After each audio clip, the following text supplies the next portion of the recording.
না, বাসায় আপনি ভাড়া থাকেন।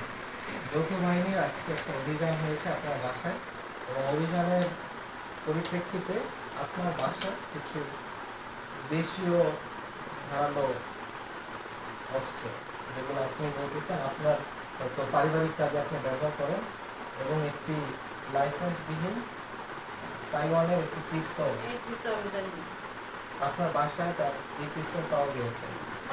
আপনার না, যে কারোই হোক, আপনার বাসায় পাওয়া গিয়েছে। এবং এখানে কিছু সীসা সেবনকারী কিছু সামগ্রী এবং ধারালো ত্রিশূল, আরো কিছু ধারালো অস্ত্র পাওয়া গেছে।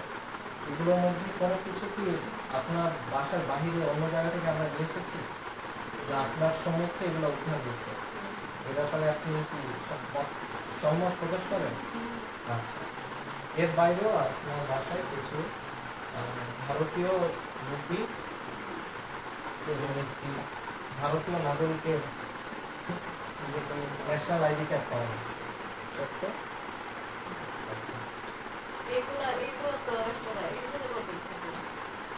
ঠিক আছে, ঠিক আছে, ঠিক আছে। এবং এই পিস্তল আপনার বাসা থেকে উদ্ধার হয়েছে, যে পিস্তলটা কথা বলছে। এই অভিযান চলাকালীন সময়ে যৌথ বাহিনীর কোনো সদস্য কি আপনার উপর কোনো শারীরিক এবং মানসিকভাবে আপনাকে লাঞ্ছিত করেছে?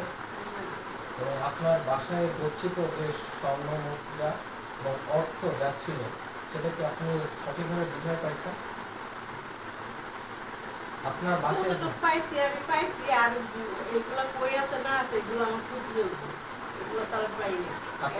আপনার হাতে যেই টাকা আমরা খোঁজাখুঁজির জন্য যেটা নিয়েছিলাম, সেটা কি আপনাকে ফেরত দিচ্ছি? সেটা ফেরত পাইছেন? ওকে।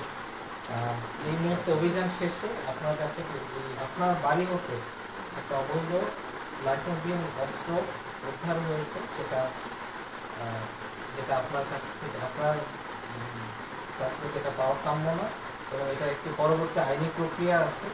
এই আইনি প্রক্রিয়া চলমান রাখার জন্য আপনাকে সেনাবাহিনীর তরফ থেকে পরবর্তী আইনি প্রক্রিয়া চলমান করার জন্য দফলগাঁও থানা পুলিশের কাছে আপনাকে সুপোর্ট করা হবে। ঠিক আছে?